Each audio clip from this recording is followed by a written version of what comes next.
going to talk about just 3 of my favorite female herbs. There's so many herbs that I could be talking about tonight, but I'm just going to be talking about 3 because I know we all really want to get moving our bodies, getting to dance, but talking about some of the specific herbs that I often prescribe in my practice. So the first herb, which I think some of us might be familiar with, probably one of the most famous herbs when it comes to female reproduction, is Chaste Tea Berry, also known as Vitex. So this herb is sort of the go-to herb often for PMS. So whether you're a woman who is dealing with mood swings, cramps, bloating, for most women, Chaste Tea Berry is where it's at. One of the reasons is that Chaste Tea Berry has an affinity for progesterone. So we have two hormones, estrogen and progesterone, and Chaste Tea Berry really helps to balance out progesterone and estrogen. So this is also why Chaste Tea Berry can be really beneficial when it comes to fertility. So for some women, they have what's called a luteal phase defect. So basically with our menstrual cycle, we have 2 phases. We have the follicular phase, which is the first half of our menstrual cycle, and then we have the luteal phase, which is our second half. And the luteal phase is governed much more by progesterone. And in some women, specifically women who have had difficulty getting pregnant or might have even had a history of miscarriage, often it can be due to luteal phase defect, and Chaste Tea Berry can be a really beneficial herb for these women. Another benefit of Chaste Tea Berry, specifically if we're thinking about PMS and mood, is that Chaste Tea Berry actually helps to boost dopamine. So dopamine is one of our neurotransmitters, and it's a neurotransmitter that we usually think about feeling good. So it can definitely make us feel good. And then, just some other things to know about Chaste Tea Berry. It is actually more or less safe during pregnancy and lactation, though for the most part, it doesn't necessarily serve so much of a benefit. But why that's important is that because often women might use it to help them get pregnant, if you do get pregnant while you're on Chaste Tea Berry, you don't have to worry so much. Okay, so the next herb, so I wanted to pick, I picked 2 herbs. Well, the next herb after this, I wanted to pick 2 herbs that were much more specific for hormonal balancing, but I also wanted to choose an herb that was very specific to the uterus. So Motherwort, also known as Leonurus cardiaca, it has a lot of different properties. One, it has a major affinity for the uterus, so it's one of our main uterine tonics.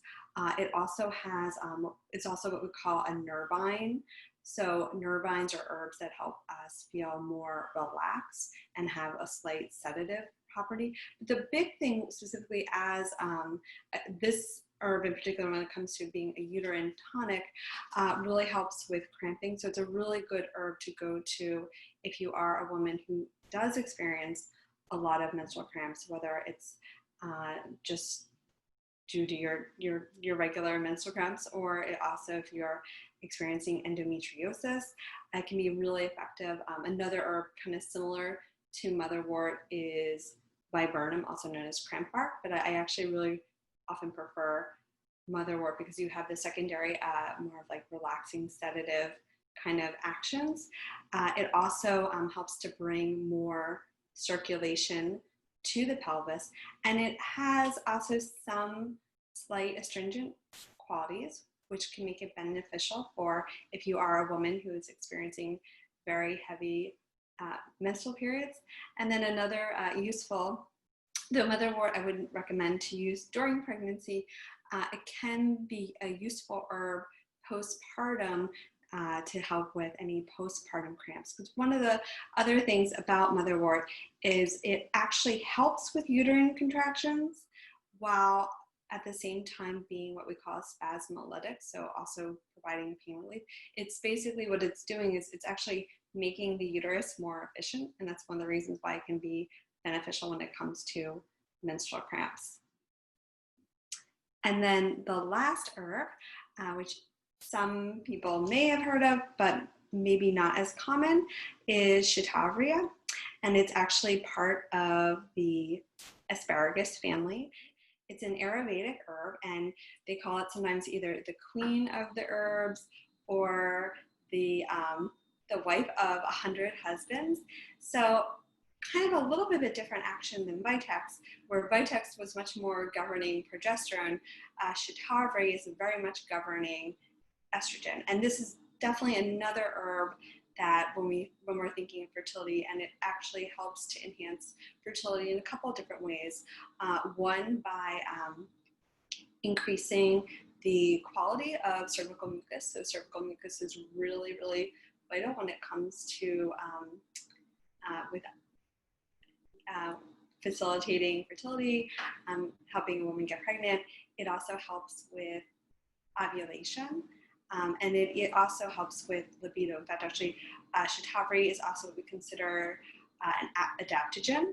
So specifically, this could be a really good, again, if we think about, so adaptogens are herbs that we commonly use for stress because they have, they help to tonify our adrenal glands. So for some women, or couples in general, getting pregnant can be a big source of stress. So Shatavari can be an excellent herb to bring on board when trying to get pregnant.